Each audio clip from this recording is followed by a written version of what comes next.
Good afternoon. This is Michael Harding and Christina Harding. Hello. Here for On the Arts. And just as a reminder as to what it is that we do, we're here to blow the lid off all of those artistic secrets that are around here in southern Utah.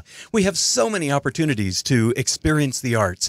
Please join us if you'd like to see our video feeds. You can go to Facebook and check out Radio St. George, and there'll be a live broadcast of this radio broadcast. You'll also be able to see what we look like, and you can also go back at any time during the day to hear the entire interview.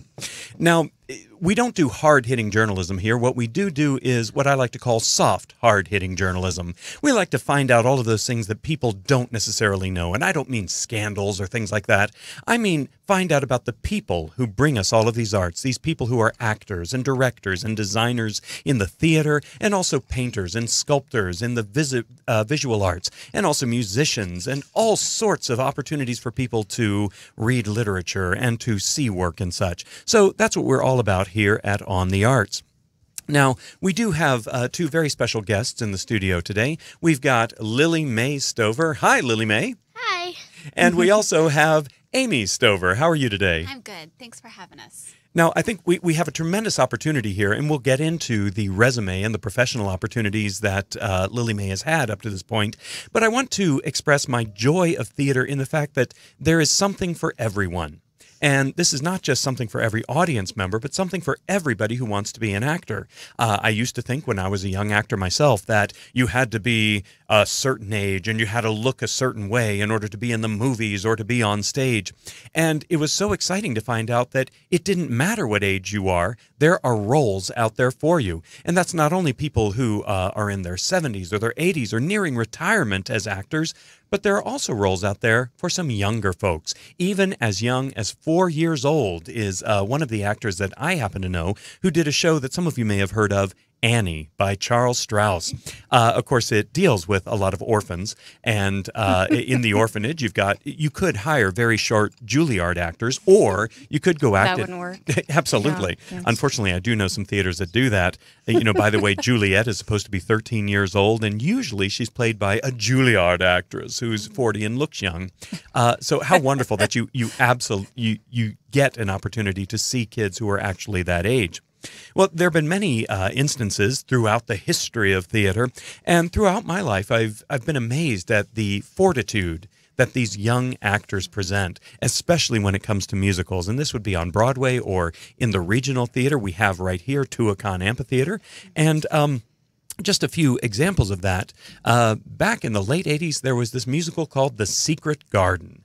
And I remember watching the telecast of The Secret Garden, and there was a young lady named Daisy Egan who played the lead role of Mary. And I thought, how wonderful that she was this young girl. She was 9 at the time, and she was a lead on Broadway, and she actually won a special Tony Award for her work there.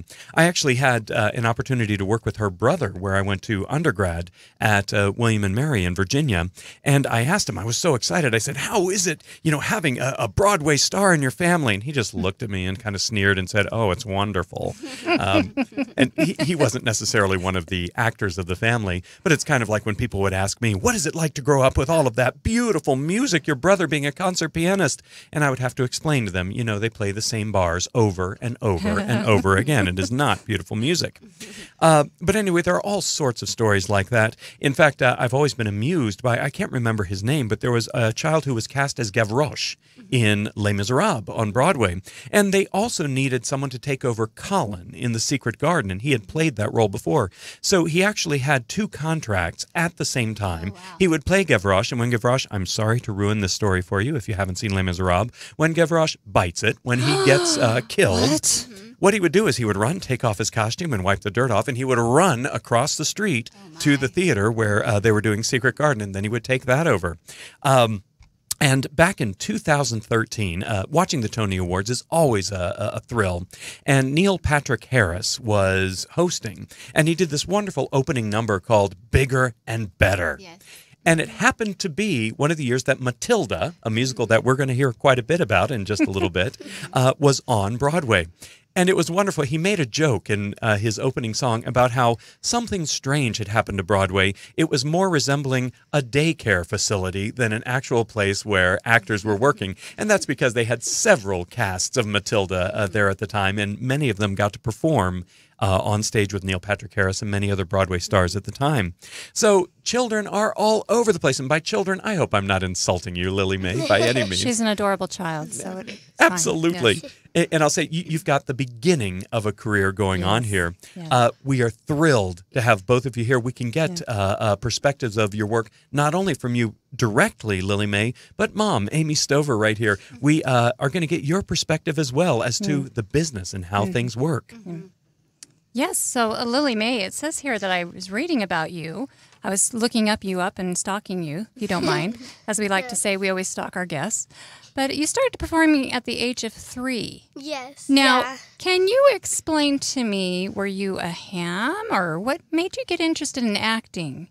Well, when I was young, like 3 years old, I took a dance class, and one day, like, my dance teacher she taught musical theater also at the dance studio.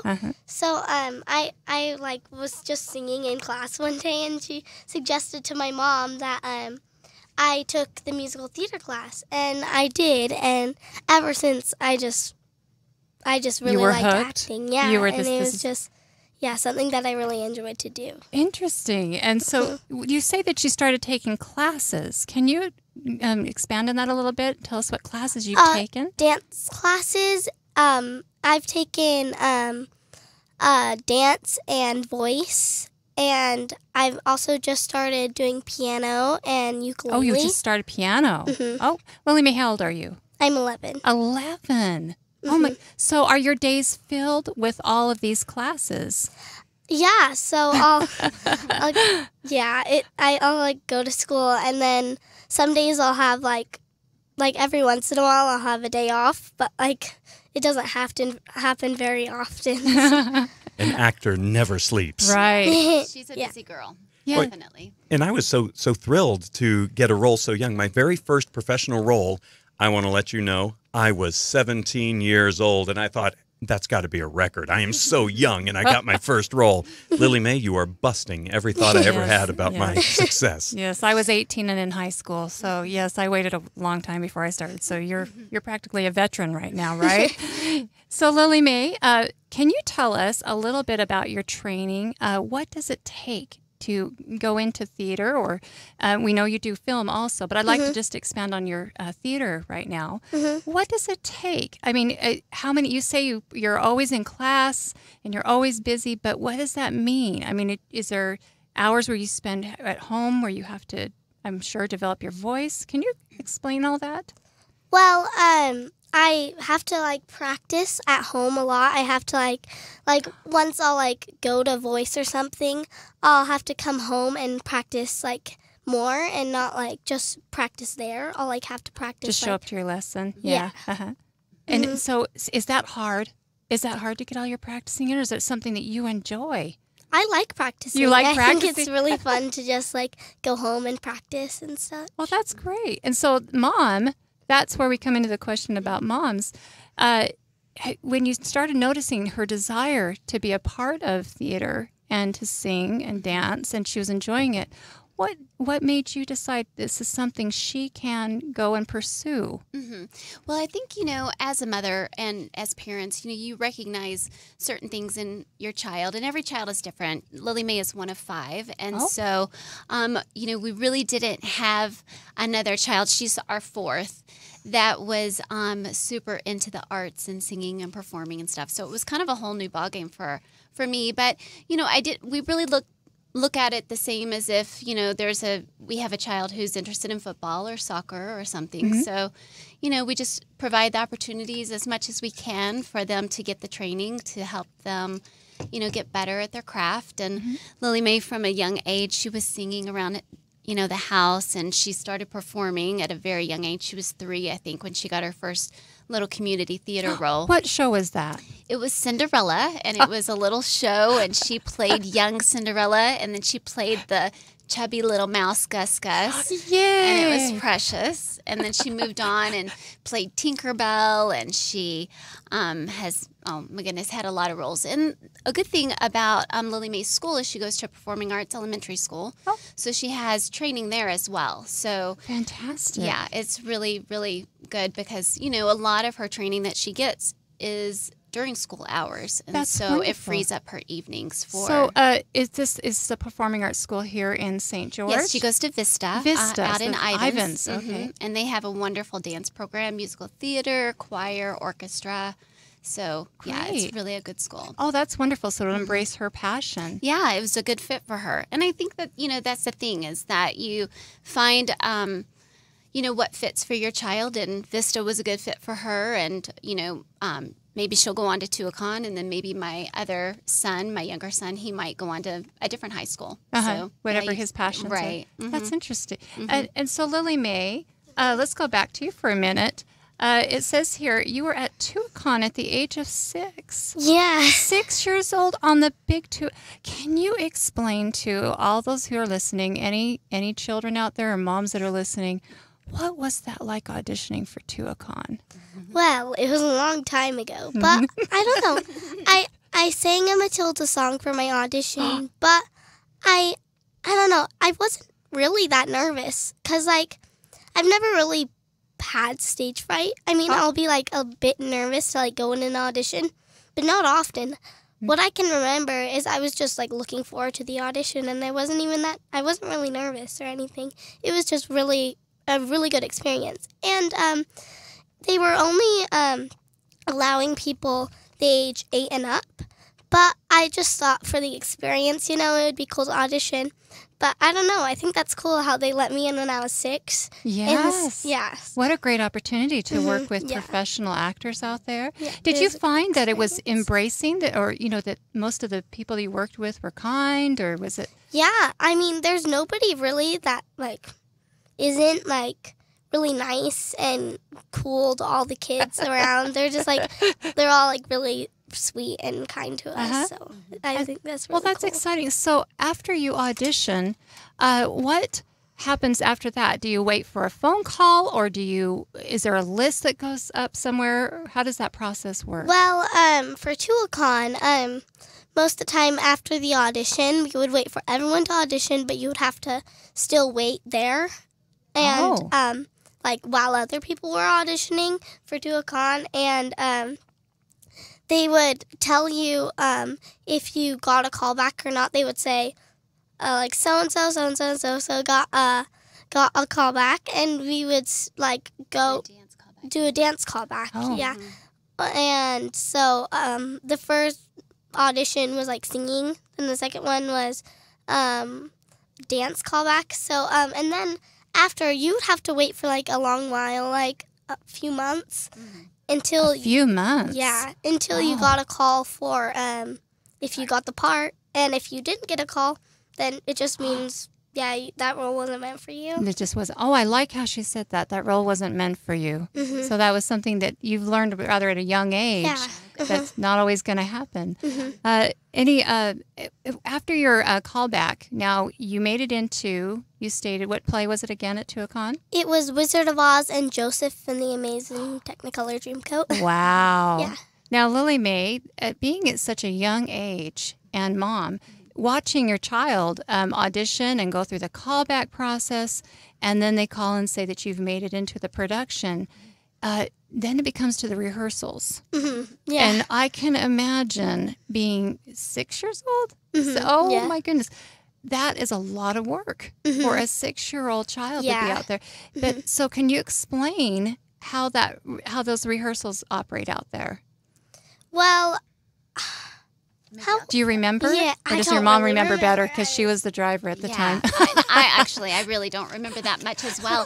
I It's know all a blur. yeah, exactly. Neither do some of the actors too, so that's okay. Right. Fortunately, I think that it was just such an ideal first experience for her to be on such a large stage and such a large audience because it was, it was really low key. In Wizard of Oz, she played a munchkin and she played a flower and just a townsperson. So, there wasn't a lot of choreography that year. There wasn't a lot, she had to know her, where she was supposed to stand and the music itself, but it wasn't very rigorous. And so they didn't have a lot of rehearsals back then that I can recall.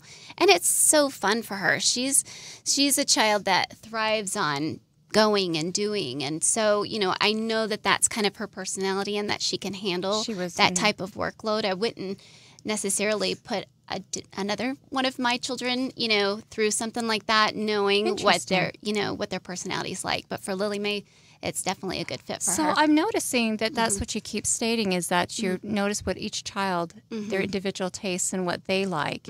And so you're seeing that if a child is miserable through a rehearsal, that maybe might be an indication this isn't something they want to go into. They have to have that desire and passion. Definitely. I mean, I take, notes from her all the time and, I want to touch base with her and see where she is and make sure that she's still enjoying all this. And, now we're into how many months of rehearsals and shows now and still has, a couple more months left of her contract.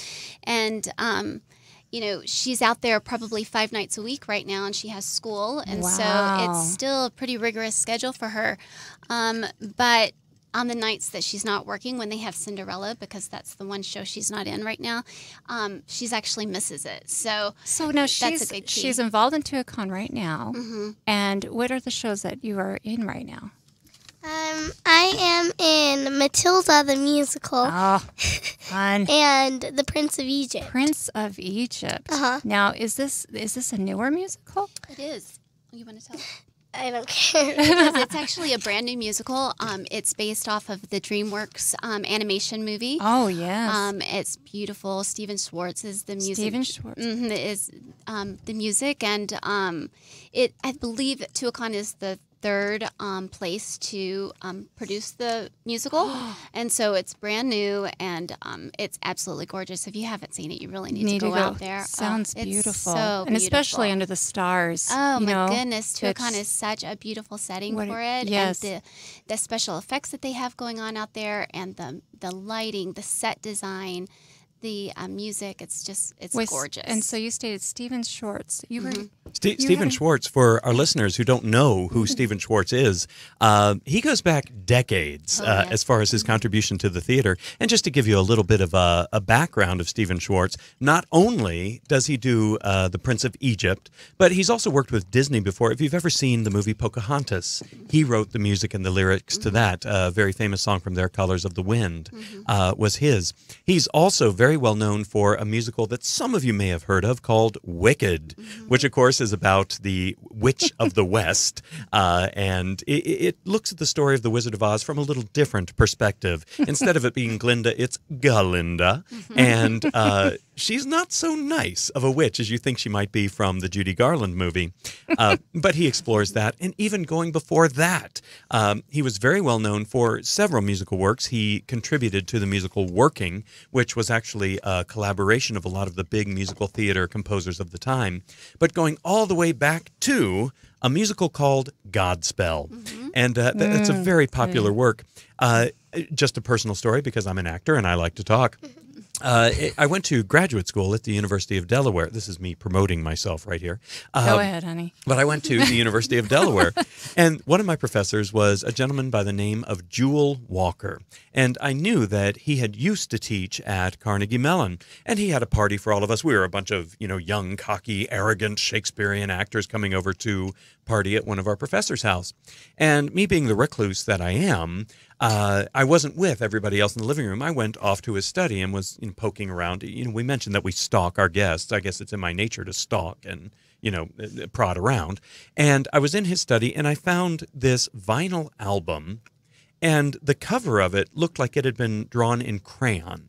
It was very, very rustic, and scrawled across the top was the name Godspell. And I thought, wow, my professor must have a bootleg copy of this, or, for it to be so beaten up. And I asked him about it, and he said, oh, yeah, Steve gave that to me when he was still working on it. And I thought, you knew Steve? He was like, yeah, he was my student, and da-da-da-da. And I had absolutely no idea at that point, the dramatic acumen that was needed to make musical theater. And Stephen Schwartz had actually started out as an actor of classical theater and contemporary theater, and he learned to write monologues, and he learned to write plays. And it's interesting, in an interview that he gave, he talked about how he wrote these pieces, and I don't know if he got into this with Prince of Egypt. I'd be very interested if he did. But a lot of people ask what comes first, the music or the lyrics? And with him, it's neither. It's the idea and the dramatic telling of the story, and he'll write a monologue, and then from that he will extrapolate the music and the melodies and the lyrics that we know so well. So that was a very long introduction to Stephen Schwartz on this show, but I'm only speaking from experience of having met somebody who worked with Stephen Schwartz, and I'm sitting here in the studio with someone who not only worked with him, but is working on a show that he did. Yes. Yeah. Tell him how you met him. Well, so actually, he came down to St. George to work on Prince of Egypt, and it's really cool how he took the time to actually come down and work with us on this show that he did, and it's really cool how he came down. So and I got to know him, and he's really a nice guy, and it's really cool how he got to give us tips and stuff. He gave you tips. What kind of tips did he share with you? Well, just on what to do during the scene, how he would tell some of the principal rules, he would help them with all the certain things and stuff. Yeah. Mm-hmm. What a great experience. Yeah, it was such a good And experience. this is just out in Ivans. We're having such famous people come. That's amazing. What a great area we live in. But it's fantastic. What we're finding here on the arts is not only do we have some great people here, and I mean that, some really great people who we're still working on getting on the show and such, and we have people contacting us who want to be on the show, and all these wonderful artists, but we have these tremendous people coming through, and Tuacahn is certainly not a small place for these people. I mean, Kristen Chenoweth had a concert scheduled there, and we've had comedians and cover bands and things of that sort, as well as great theatrical opportunities. Yes. Oh, it's unbelievable. I know, even up at the Shakespeare Festival right now, there's a gentleman by the name of Mike Reese, who is one of the former writers of The Simpsons, who he just happens to be around. What a wonderful opportunity. Yes. Oh. Yeah, that's fantastic. And so, Lilly Mae, I'm sure, how many children are in the Prince of Egypt? There is 8, 4 boys and 4 girls. Oh, wow. And you're in that show right now, and then you're also in Matilda. Yeah. And how many children are in Matilda? 16 children. Oh, my goodness. And so, do you do them every other night, or does it just depend on the schedule? I mean, how... It just depends on the schedule. It's different each week. Sometimes it's Prince of Egypt, Matilda, Prince of Egypt, Cinderella. So you got to keep it straight in your head and be prepared to go, oh my goodness. And so I'm imagining too that you probably have, of course, costumes that you get to wear that are amazing, and you have costumers who we love costumers. Yes. Take the time to make you look beautiful. Yeah. Do you find out there, especially, and I have to say this, in the heat, right? Because we live in St. George and Ivan, very hot. Yeah. What do they do to keep you hydrated? I mean, that would be a concern if I was a mom going, I had a child in a show out there. How is my child getting hydrated? Yes. Yeah. Well, we have a little green room. The adults have a green room. Green room. Yeah. Is it green? No. For all those people that do theater. Yeah. Do you know why it's called a green room? I've heard why it's called the green room this season, but I forgot. It changes season to season with allure. There are so many stories out there as to why it's green. So go on about the hydration, yes. And so the adults would be in the green room, and the kids have our own trailer. So trailer? Yeah. Wow. I'll be in my trailer. My goodness, yes. Yeah, so we have our costumes in there. We have girls and boys section, and Perfect. Good. Yeah. And we just have like our clothes in there. It's a pretty tight space, but it's pretty fun. So I can imagine that there's somebody watching over the children, of course. Yes. Yeah, we have a child wrangler. Child wrangler. That's a good word for it. Yeah. Yeah. And they're there every night to make sure that you're safe. Because I can imagine out there, you know, there's it's dark. It's a big stage. It's a desert. So there's a lot of things that you know your child's protected out there. If they're in a show out there, they're going to take good care of them. Oh, That's they definitely do. wow. Oh, wow. This is exciting. Now, you said that you started at the age of 3 and then you got into Tuacahn at age 6. And so I've known you for a little while because we were in Annie together, which is when I first met you, and I was very impressed with your work ethic. You were so strong on stage, and you took it serious, and it was a fun show. We had a lot of fun in the cast, but you took it serious, and it was having fun and playing, as we mentioned with Michael Barr. Playing, you knew how to play on stage, but where did it start clicking in your mind, or you know that you thought, wait, I could maybe be on camera? Do you remember? I don't. If you're not watching right now, I want you to know that there's practically smoke coming out of her ears as she thinks, I don't know when this moment was. I was just born into this. Yeah, actually, I don't really know. I mean, You did the short film. Yes, So, Mom. You know, fortunately, St. George, like you were saying, and the Southern Utah area has so much talent down here. And I can't exactly remember. I think you just went and auditioned for a short film. She worked with Dan Folks. He's done quite a bit of short films down here. Super, super talented He's been a guest before. We're going to get him back on here. He'll be on in a couple of weeks. Yeah. Hear that, Dan? You're coming back on. That's great. And then she was able to do another short film here in town. And I think that just kind of sparked her interest in maybe pursuing film and, you know, doing something a little bit different than musical theater, because it is quite different. Yes. And so, you know, why not? Why not explore it a little bit and see if it's something that she's interested in as well. Now, to get into film, you need an agent. And, Mom, could you expand on just letting moms know what that takes to get an agent? Because that sounds like such a faraway goal for so many, you know, children and parents. And they think, how do I do this? Because I can imagine there can be a world, you know, there's a group of people out there that we don't want our children working with. Oh, yes. And there's a group that will help our child's career and keep them safe. Yeah. Can you tell us about what you know about getting an agent? Okay, so, you know, when we started exploring it a little bit, we were new to it all as well. And so we fortunately had friends that were exploring it as well and had a little bit of experience. Karen Edwards, I think she was on your show before. Yeah, her with her son, Kate. Yes, and she had put me in contact with a friend of hers who had children that were working out in Los Angeles. And so, you know, it was just the gift of friendship that just kind of spread us and gave us, you know, some contacts. And so we went out to Los Angeles and met with several agents out there.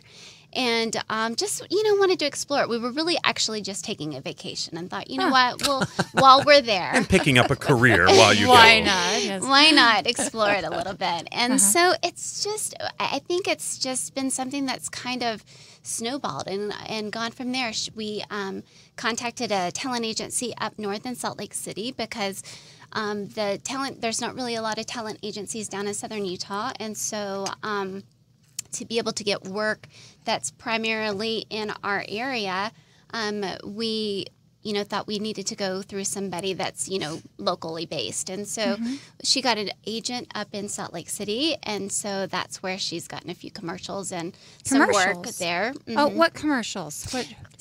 You want to tell them about? Yes, tell me about these commercials. Well, I was in a Zion commercial, like the what's it called? Like Color Outside the Lines, I think is what it's called. Color Outside the Lines. Fantastic. And I'm in it for like a second. But Wonderful. Well, that's a second of fame. That's great. And that's a second more than a lot of actors. Yeah, that's more. Yeah. Yes. She's Yeah, jumping in a pool, eating ice cream. yeah. So it's like different clips of different like people in like different activities for Zion, and it's like So I wasn't in it for much, but it was really cool. I was there for a day, and we weren't up there for that long, but it was really fun. You were there for just a day shooting. Yes. So, wow, interesting. So are you on set all day for the shooting of a commercial, or is it just? It wasn't like We went to several locations. Yeah, we went to Oh. several locations. We weren't like in one like area. I mean, we were in like the area, but like we weren't in like one place the whole time. We went to like several different spots and did like different little like things. Yeah. Wonderful. So now when you get into film and an agent, do you have to just drop everything and run to these opportunities, or I mean, does she have to audition for every commercial, or is she just chosen? How does this work? I think I think with each agent that she has, it's a little bit different. So after she got the agent up in Salt Lake, and we were able to, communicate with her and let her know that, we're down in St. George. It's not super easy for us to drive 5 hours on, a moment's notice. She understood that. And, the good thing is that we are in communication with the agents that she has. The LA agent, before we signed with her and got into auditioning with them out in LA, we let them know that our family comes first and we have priorities here, and we're not interested or in a position right now to move out there, because a lot of the agents that are out there, they want their clients there. They're not willing to sign a child, especially. It's a business for them. Oh, yeah. And they don't want to, submit people for an audition and then them get the audition and then They're not be there. able to show up for it. Yes. So, but, we let them know from the very beginning where our priorities lied and kind of, how much flexibility we were going to have, and they were okay with that. So that's kind of where we are, and that's the same with her agent in New York as well. Interesting. So it sounds like communication is the key with your agent. It really is. As long as you let them know up front kind of where you are and what you're willing to do. And if they're willing to say, okay, then, we're still willing to work with you, then, that's great. Well, I It's a have to bonus. say, in my experience, and Lilly Mae, this is a tremendous compliment to you. Agents, like I mentioned earlier, it is a business. They're out to make money as well. And there are a lot of very ethical agents out there. And, of course, you have to be careful about the unethical ones who aren't going to watch out for your well-being. But, Lilly Mae, that is a tremendous compliment to you that these agents in New York, in L.A., in Salt Lake, they are willing to work with you on that. Yeah. That means you are a product, if you will, a person that they find very, very valuable. So that's pretty exciting. Yeah, it's really cool how like they my agent in LA doesn't have many kids, does she? She doesn't have a lot. She doesn't have a lot. Like I'm one of her only ones. She has a few, but I'm like one of her only ones. So. That's 11, and That's that's 11, a girl. yeah. So That's nice. wonderful that you've been singled out like that. That means something, and I hope you know that. Yes. you say LA. So have you gone on many auditions in LA? Yeah, I mean, I not every audition I go to LA because sometimes I do self tapes at home. Self tapes. So it's so sometimes we don't go out to LA, and since like I haven't done many auditions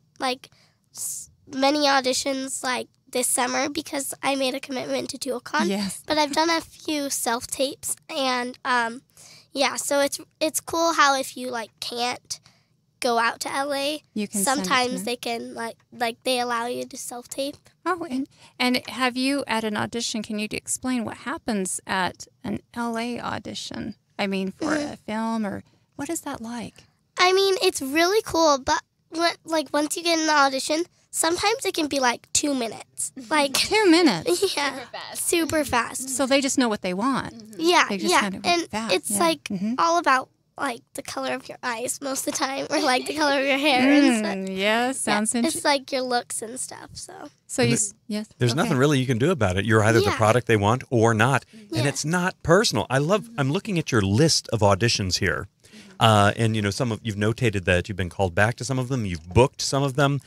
This is an impressive list of auditions. Yes. And I have to say, you have such a fantastic attitude. One of the things that actors need to get used to is the fact that quite often they're not exactly what's being looked for, but that is not a comment about their talent or such. And Lilly Mae, I'm blown away by your attitude with this. you. It's tremendous. I know a lot of actors my age who are not as mature when it comes to not getting things. Yeah. Thank you. Yeah. I know when I worked with Lilly Mae, again, I can say when we did Annie together, it was that she just had a go-get-it attitude, but whatever experience or whatever part she received, she was positive with it and had fun. And it was playtime, and it wasn't about, I'm never going to make it, because I'm sure you can't be that way. Oh, no. We talk about it all the time, that we don't take it too seriously. We just are learning as we go. Every audition is just a learning process for her. And, she's getting better. Yeah. One step closer. You can talk more about that. Like every audition, like my mom's always said, like it takes like about 100 auditions to book something. So oh, wow. every audition, if you don't get the role, I think of it like one step closer to getting a role. What a great attitude. So that's very informative for those listening, that they think, well, I'm just going to get it that first time. I'm going to get that audition. But there's 100 to every one you get. That's a good way to look at it. Yeah. The professional actor's job is not just to act, it's to audition. You got to get good at that. Yeah, once you get good at that. And she knows to just go in and do her best, and then you forget about it as you leave the room and try not to think about it after that. So that's what I was going to ask you, Mom, is that how do you, you're just saying how you prepare her.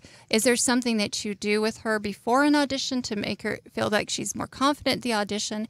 And afterwards, after the audition, what is the process that you do? Because I can imagine you just, you have to wind down and tell her it's okay. Is there a routine that you both go through after? A little bit. If she receives the audition maybe the night before, she will go over the sides, because generally they'll send her sides that she will be doing in the room. And so... what do you mean by sides for our listeners? Sides is usually, several pages of script. Wow. And it'll have her role and maybe the reader or someone that she's, talking with.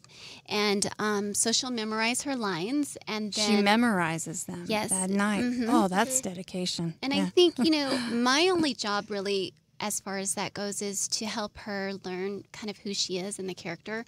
I've learned over the past year or so to kind of ask her questions about who this character is. I will give her as much information as that I get, from the email, as far as what her name is and where she's coming from and kind of what's going on in the story. But then Lilly Mae will then take it and kind of expand on it and kind of develop the character a little bit more for herself, and what she's wearing and what she might have been doing in the scene prior or something like that.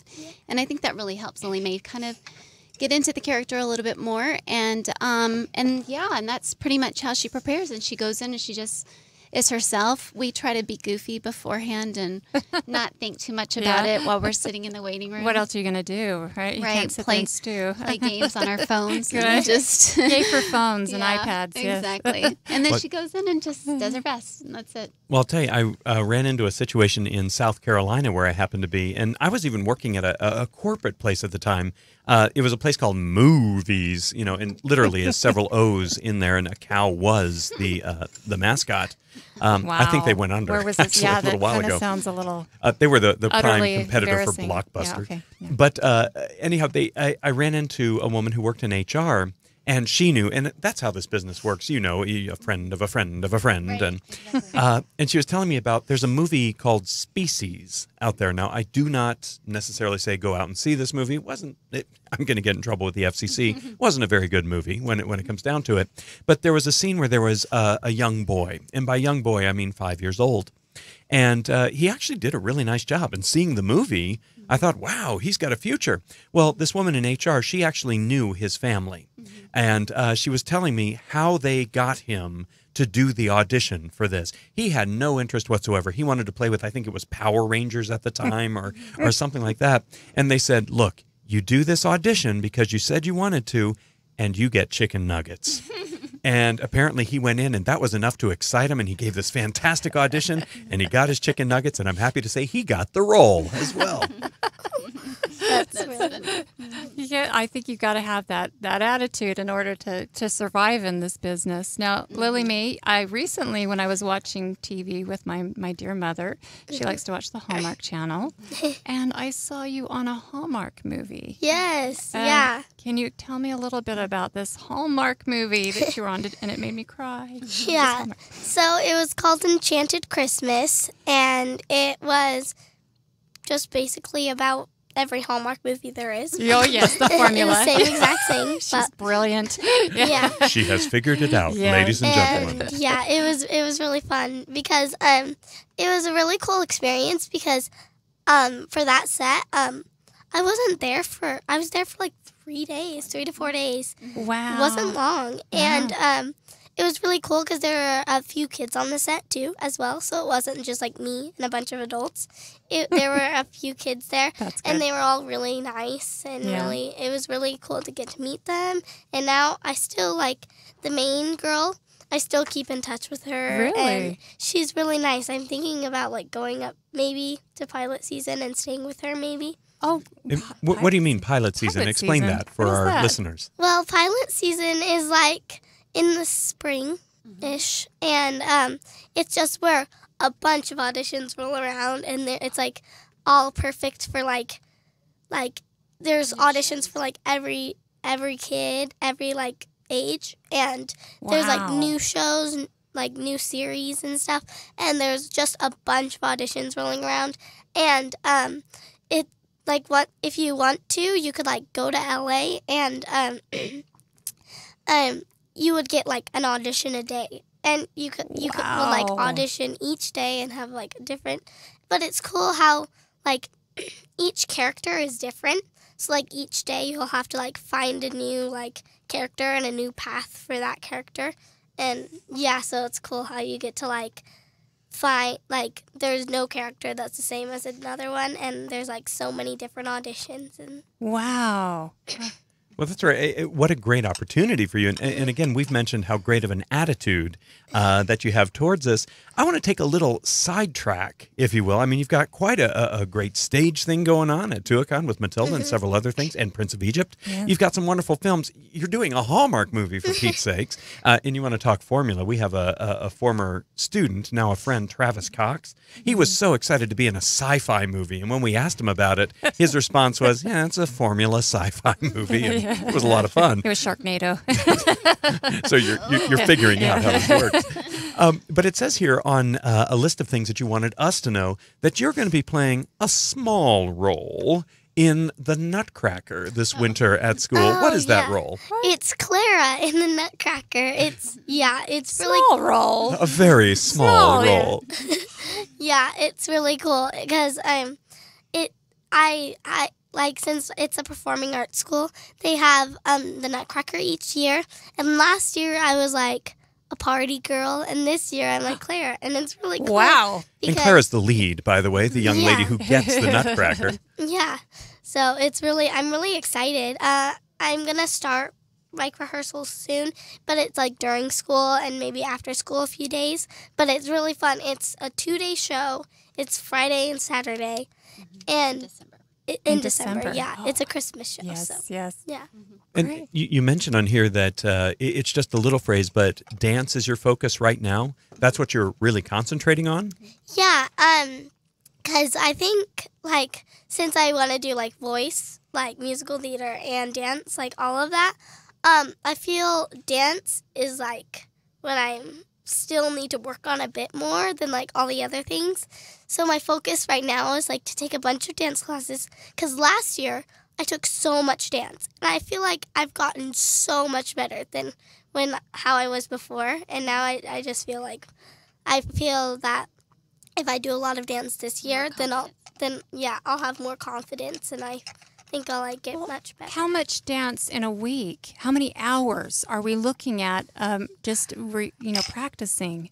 Well, I took dance also at school, and I think it was like Well, you have Wow. dance every day at school. I have dance every day at school, and What shows. huh? So right now, since she's in the shows, she's not been able to take as many dance classes as she would ideally like, I think. Yeah. But fortunately, she does get dance at school, and then they have an after-school program where she'll be taking some dance there as well. Wow. So, And I've seen some videos of some of the Matilda work, and that's a little bit of dancing, isn't it? yes. Wow. Yeah, That's yeah. amazing. Amazing choreographers. Yeah, and they were so amazing. I mean, they're so cool. And since we weren't allowed to use the same choreography as Broadway, it's really cool how we get to looking at videos on YouTube of the Broadway version than thinking of ours, and it's ours is just as good as theirs. I mean, the choreographers We're going to send this were recording amazing. to them, just Yes, so we're you gonna- know. Yeah. Yeah. Well, So. it sounds like it's not only because you have to have a passion and a love for it. That's what makes the work fun. Yeah. Because it doesn't sound like there's any time to goof. I'm sure you goof off when there's a break, but when it's time to work, you're listening to your choreographer and your director, and you're focusing. But that's where the passion and the fun comes in. And that sounds like, I think a lot of times we seem to think, well, I can just go do a show and I'm just going to have fun and I don't need to think about it. I can just show up. But then when the realization of how many hours goes in and behind the scenes of these productions, and you have to take care of your body too, making sure you're healthy. That's Drinking lots of water. Drinking lots of water. It is a lot of work. And Mom, how do you make sure that a child is on that schedule? Because I can, a child can get distracted easily, or they maybe, not taking care of themselves, not eating right. What is a thing that you can do as a mom to help your child if they want to do this, to face the reality? There's work here, Oh, yeah. We definitely don't take it lightly. She, I kind of touch base with her quite often, right, Lilly Mae? Yeah, she'll be What does she do? every week, she'll be are you sure you're happy about doing this? You sure you like this? You're sure you're not wanting to do anything else? Okay. Oh, And that's she'll- important. But it's good that she is not pushing me into this. She's like, it's okay if you don't want to do this anymore. You can do anything you really want to do. Yeah. Yes, leaving Well, because it is a lot of work and it is a lot of sacrifice, and especially when you start, exploring the whole film, LA and New York. I mean, it's a lot. So, we had a meeting, kind of a family meeting. We want to talk it over and make sure that it's right for our family. We have, fortunately, I have 3 older children, and we just moved our third son our third child up to college. So now it's just Lilly Mae and her little brother at home right now. So it makes things a little bit easier as far as making a family decision. Sounds like it whether, has to be a family decision. It really does, for because a you child.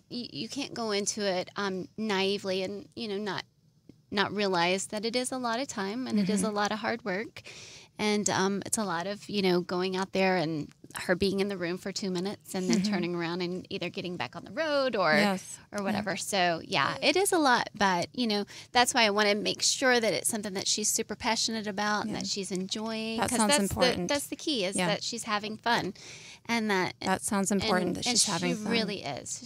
She's really passionate about it. I can see, the joy in her eyes, and when she's on stage, she just lights up. So That's perfect. yeah, I know that we're kind of on the right path here.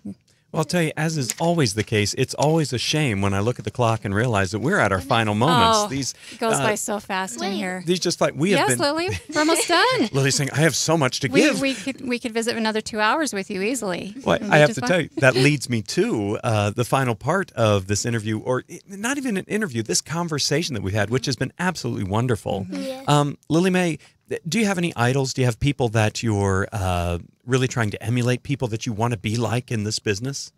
Well, honestly, just like my my older siblings, like my older sisters and my older brother, it's really good to have older siblings and younger siblings that support you and that really are really excited to come see my shows and to come yeah. So it's really out at 2 o'clock too. yeah, all the adults out there are really cool, and it's really cool how they came from a bunch of different places. They've came from New York and LA and stuff, and it's really cool like see what they've done and to get to actually meet them. And like in the future, they could be like really famous and be like, I know them. Yeah. Well, and that's where we do want to invite everybody to come see Lilly Mae and also everyone else who's worked so hard in both The Prince of Egypt and Matilda at Tuacahn. And there are also some other things going on that we'd like to make you aware of. Yes, as we're winding down our conversation here, we have a guest coming on Tuesday, Adam Mast, who's over with the film. And you know Adam probably from doing the film festivals. Well, they're having a special at the Electric Theater this Saturday at 6:30. The doors open from 7 to 9. They are going to be showing some of Southern Utah films.